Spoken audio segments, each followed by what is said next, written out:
ವಿರೋಧ ಪಕ್ಷದವರು ಇಷ್ಟು ದಿನ ಜಾತಿ ಗಣತಿಯ ವಿಚಾರಕ್ಕೆ ಸಂಬಂಧಪಟ್ಟಂತೆ ಮಾತನಾಡ್ತಾ ಇದ್ರು. ಈಗ ಸಿದ್ದರಾಮಯ್ಯನವರ ಮೇಲೆ ಗೂಬೆ ಕೂರಿಸುವಂತ ಕೆಲಸ, ಅದು ಅವ್ರ ಮನೆಯಲ್ಲೇ ಇದೆ ಮೂಲ ಪ್ರತಿ ಜಾತಿ ಗಣತಿದು. ಇಲ್ಲಿ ಮಂಡಿಸಿದ್ದು ಬೇರೆಯದ್ದೇ ರೀತಿಯಾದಂಥ ಒಂದು ಜಾತಿ ಜನಗಣತಿ ಅನ್ನುವಂಥ ಆರೋಪವನ್ನು ಮಾಡಲಾಗ್ತದೆ. ಅದರಲ್ಲಿ ಪ್ರಮುಖವಾಗಿ ಅದೊಂದು ವಿಚಾರ. ಆದರೆ ಜಾತಿ ಜನಗಣತಿಯ ವಿಚಾರಕ್ಕೆ ಸಂಬಂಧಪಟ್ಟಂತೆ ನೋಡೋದಾದ್ರೆ ಈ ಒಂದು ಜಾತಿ ಜನಗಣತಿಗೆ ನಾಂದಿ ಹಾಡಿದ್ದು ಕೂಡ ಸಿದ್ದರಾಮಯ್ಯನವರೇ.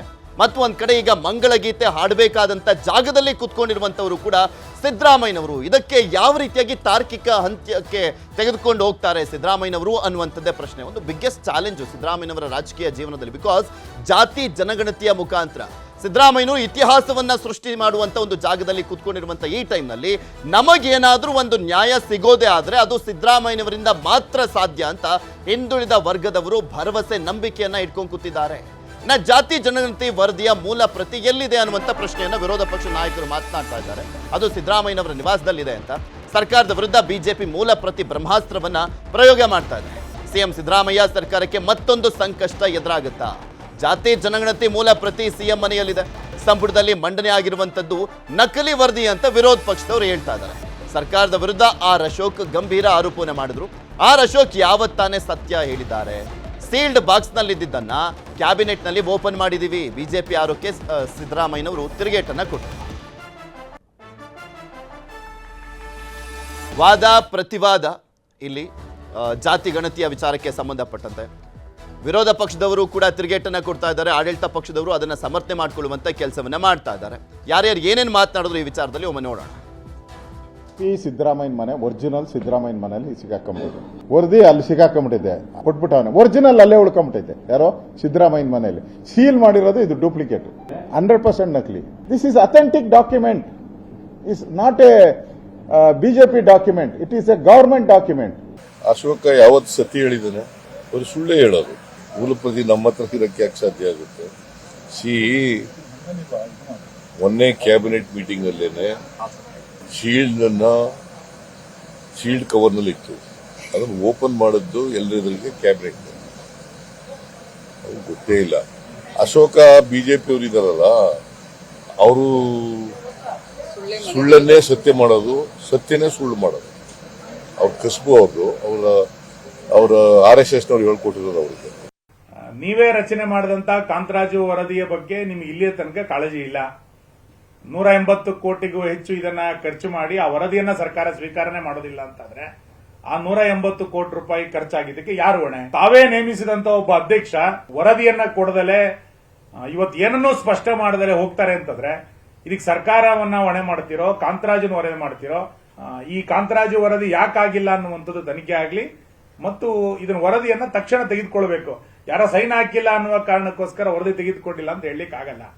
ಅವರು ವಿರೋಧ ಪಕ್ಷದವರು ಎಲ್ಲ ವಿಷಯದಲ್ಲೂ ಕೂಡ ಆರೋಪಗಳು ಮಾಡ್ತಾ ಇರ್ತಾರೆ. ಈಗ ಮೂಲ ಪ್ರತಿನೇ ಇಲ್ಲದೆ ಹೇಗಾಗುತ್ತೆ? ಮೂಲ ಪ್ರತಿ ಕಮಿಷನರೇಟಲ್ಲಿ ಇರಲೇಬೇಕಾಗ್ತದೆ. ಚರ್ಚೆ ಮಾಡುವಂಥ ಸಂದರ್ಭದಲ್ಲಿ ಕ್ಯಾಬಿನೆಟ್ಟಲ್ಲಿ ಬಹುಶಃ ಇದನ್ನೆಲ್ಲವನ್ನು ಗಮನಿಸ್ತೇವೆ. ಇವರ ಆರೋಪಗಳನ್ನೆಲ್ಲ ಗಮನಿಸ್ತೀವಿ ನಾವು. ಯಾಕೆಂದರೆ ಇದು ಭಾಳ ಗಂಭೀರವಾದಂಥ ಆರೋಪನೇ. ಅದರಿಂದ ನಾವು ಇದನ್ನು ಕೂಡ ಚರ್ಚೆ ಮಾಡ್ತೇವೆ. ಬಗ್ಗೆ ಮಾತನಾಡ್ತಾ ಹೋಗೋಣ. ಮಧು, ಇಲ್ಲಿ ಮೂಲ ಪ್ರತಿ ಬಗ್ಗೆ ಮಾತನಾಡ್ತಾ ಇದ್ದಾರೆ. ಆರೋಪ ಯಾವ್ದು ಸುಳ್ಳೋ ಯಾವ್ದು ನಿಜೋ ಅನ್ನೋದಕ್ಕಿಂತ ಯಾವ್ದು ಹೊರಗೆ ಬರಬೇಕಾಗಿತ್ತು ಅದಂತೂ ಹೊರಗೆ ಬಂದಿದೆ.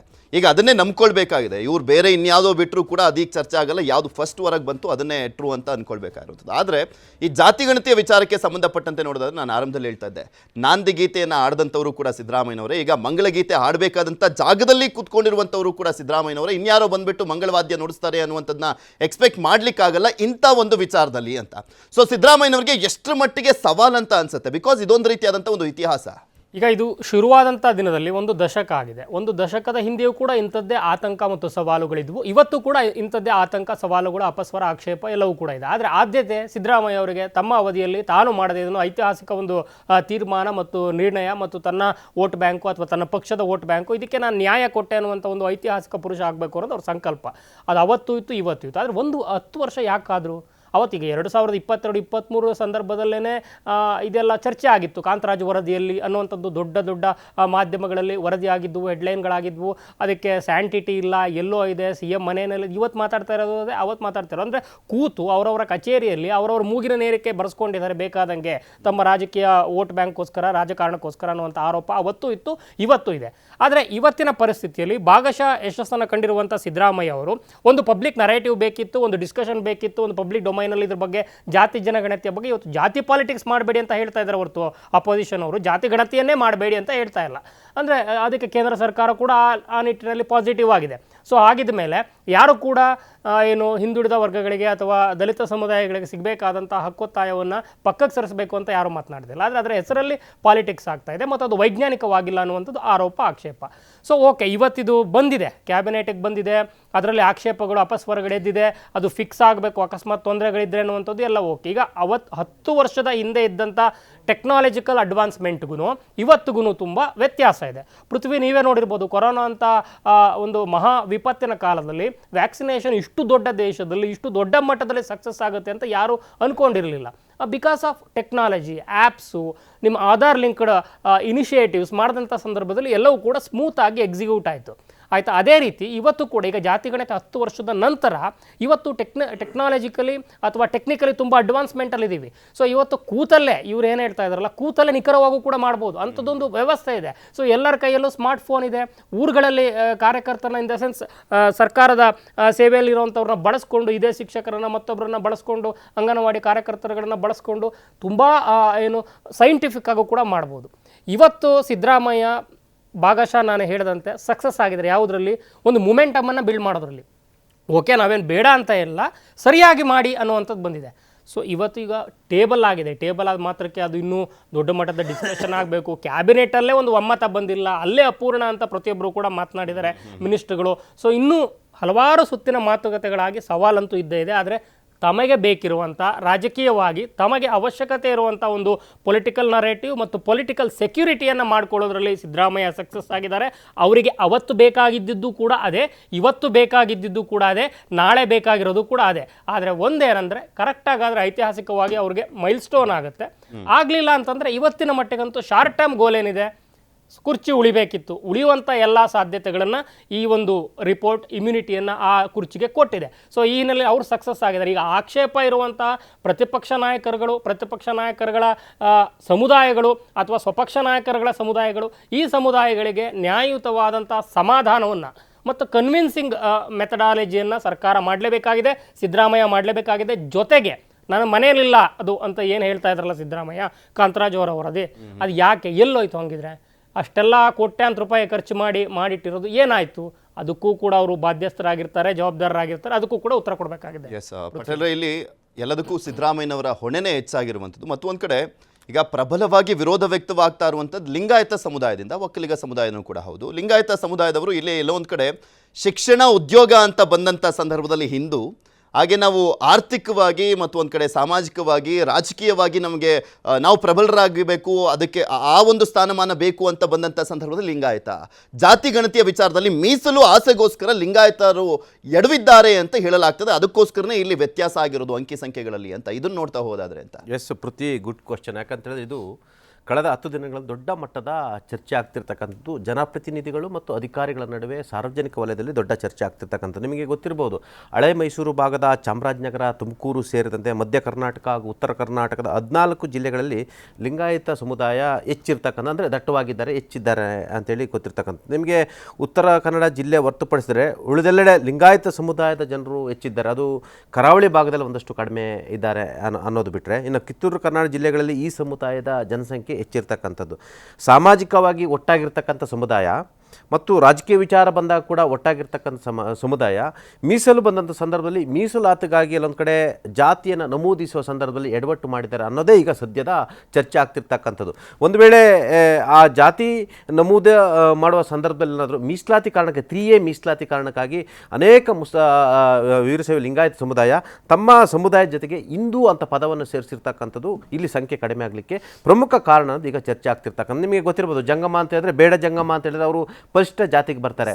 ನಿಮಗೆ ಗಾಣಿಗರು ಕೂಡ ಹಿಂದೂ ಗಾಣಿಗ ಅಂತ ಸೇರಿಸಿದ್ದಾರೆ, ಹಿಂದೂ ರೆಡ್ಡಿ ಅಂತ ಸೇರಿಸಿರ್ತಕ್ಕಂಥ. ಆಗ ಅಲ್ಲಿ ಮೀಸಲಾತಿ ಕಾರಣಕ್ಕಾಗಿ ಭಾಳಷ್ಟು ಜನರು ಇದು ಮಾಡಿರೋದು. ಇದು ಹಲವಾರು ಜನಪ್ರತಿನಿಧಿಗಳಿಗೆ ಎಲ್ಲೊಂದು ಕಡೆ ನುಂಗಲಾರ್ದ ಬಿಸಿ ತುಪ್ಪವಾಗಿರ್ತಕ್ಕಂಥದ್ದು. ಯಾಕಂತ ಹೇಳಿದ್ರೆ ರಾಜಕೀಯ ಪ್ರಾತಿನಿಧ್ಯ ವಿಚಾರದಲ್ಲಿ ಇವತ್ತಿನವರು ಕೂಡ ಕರ್ನಾಟಕದಲ್ಲಿ ಅತಿ ಹೆಚ್ಚು ಈ ರಾಜ್ಯವನ್ನು ಆಳದಂಥವರು, ಮುಖ್ಯಮಂತ್ರಿಗಳಾದಂಥವರು ವೀರಶೈವ ಲಿಂಗಾಯತ ಸಮುದಾಯದ ಮಹಾನ್ ನಾಯಕರುಗಳು. ಒಬ್ಬರಿಗಿಂತ ಒಬ್ಬರು ಒಳ್ಳೊಳ್ಳೆ ನಾಯಕರುಗಳು. ಅದು ಬಿ ಡಿ ಜತ್ತಿಯಿಂದ ಹಿಡಿದು ಎಸ್ ನಿಜಲಿಂಗಪ್ಪಯಿಂದ ಹಿಡಿದು ವೀರೇಂದ್ರ ಪಾಟೀಲ್ ಅವರಿಂದ ಹಿಡಿದು ಮೊನ್ನೆವರೆಗೆ ಯಡಿಯೂರಪ್ಪನವರು ಕೂಡ ಈ ಸಮಾಜದಲ್ಲಿ ಈ ರಾಜ್ಯವನ್ನು ಸಾರ್ವತ್ರಿಕವಾಗಿ ಒಂದು ರೀತಿ ಒಂದು ಅಭಿವೃದ್ಧಿಗೆ ಕೊಂಡೊಯ್ದಂಥವ್ರು. ಅದೇನೇ ಇರ್ಬೋದು, ಅದು ಯಾವುದೇ ಜಾತಿ ಇರ್ಬೋದು.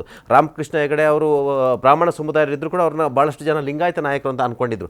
ಹಾಗಾಗಿ ಈಗ ಸಮಸ್ಯೆ ಏನಾಗಿರ್ತಕ್ಕಂಥದ್ದು, ಈ ಜಾತಿ ಗಣತಿ ವಿಚಾರದಲ್ಲಿ ಮೀಸಲಾತಿ ಕಾರಣಕ್ಕಾಗಿ ಈಗ ತಮ್ಮ ಹಿಂದೂ ಅನ್ನೋ ಪದವನ್ನು ಸೇರಿಸುವ ಮುಖಾಂತರ ಮೀಸಲಾತಿ ಪಡೆಯ ಕಾರಣಕ್ಕಾಗಿ ಇದು ಸಮಸ್ಯೆ ಆಗಿರ್ತಕ್ಕಂಥದ್ದು. ನಿಮಗೆ ಗೊತ್ತು, ದಶಕಗಳ ಒಗ್ಗಟ್ಟು ಲಿಂಗಾಯತ ಸಮುದಾಯಗಳಿಂದ ರಾಜಕೀಯವಾಗಿ ಒಗ್ಗಟ್ಟು ಪ್ರದರ್ಶನ ಮಾಡ್ತಿದ್ದಂಥವ್ರು ಜಾತಿ ಗಣತಿ ಸಂದರ್ಭದಲ್ಲಿ ಲಿಂಗಾಯತ ವೀರಶೈವ ಲಿಂಗಾಯತ ಅಂತ ಬರ್ಸಿದ್ರೆ ಮೀಸಲು ಸೌಲಭ್ಯ ಸಿಗೋದಿಲ್ಲ ಅನ್ನೋ ಕಾರಣಕ್ಕಾಗಿ ಆ ಕಡೆ ಲಕ್ಷಾಂತರ ಮಂದಿ ಹಿಂದೂ ಸಾದರ, ಹಿಂದೂ ಬಣಜಿಗ, ಹಿಂದೂ ರೆಡ್ಡಿ, ಹಿಂದೂ ನೊಳಂಬ ಎಂದು ತಮ್ಮ ಮೀಸಲಾತಿಗಾಗಿ ಅಲ್ಲಿ ರಾಜಕೀಯ ಪ್ರಜ್ಞೆ ಬಂದಿಲ್ಲ, ಮೀಸಲು ಪ್ರಜ್ಞೆಯ ಕಾರಣಕ್ಕಾಗಿ ಇವರು ಏನು ನಮೂದು ಮಾಡಿಸಿರ್ತಕ್ಕಂಥದ್ದು. ಪಾಪ ಮೀಸಲಾತಿ ರಾಜಕೀಯ ಕಟ್ಕೊಂಡು ರಾಜಕೀಯ ಬಂದಾಗ ಲಿಂಗಾಯತ ರೆಡ್ಡಿ ಬದಲಿಗೆ ಹಿಂದೂ ಎಂದು ನೋಂದಣಿ ಮಾಡಿರ್ತಕ್ಕಂಥದ್ದು ಇವತ್ತು ಜನಸಂಖ್ಯೆ ಒಂದು ಕಡೆ ಕಡಿಮೆ ಆಗಲಿಕ್ಕೆ ಕಾರಣ ಆಗ್ತಿರ್ತಕ್ಕಂಥದ್ದು, ಚರ್ಚೆ ಆಗ್ತಿರ್ತಕ್ಕಂಥದ್ದು. ಇದಕ್ಕೆ ಯಾರು ಈಗ ಮೊದಲು ಹೇಳಿದ್ರದು ರಾಜಕೀಯ ಪ್ರಜ್ಞೆ, ರಾಜಕೀಯಕ್ಕಿಂತ ಹೇಳು ಒಂದು ಹಂತದಲ್ಲಿ ಯೋಚನೆ ಮಾಡುವಂಥದ್ದು ಮೀಸಲಾತಿ ವಿಚಾರವಾಗಿ ಯೋಚನೆ ಮಾಡ್ತಾರೆ. ಅದು ತಪ್ಪಲ್ಲ. ಆದರೆ ಈಗ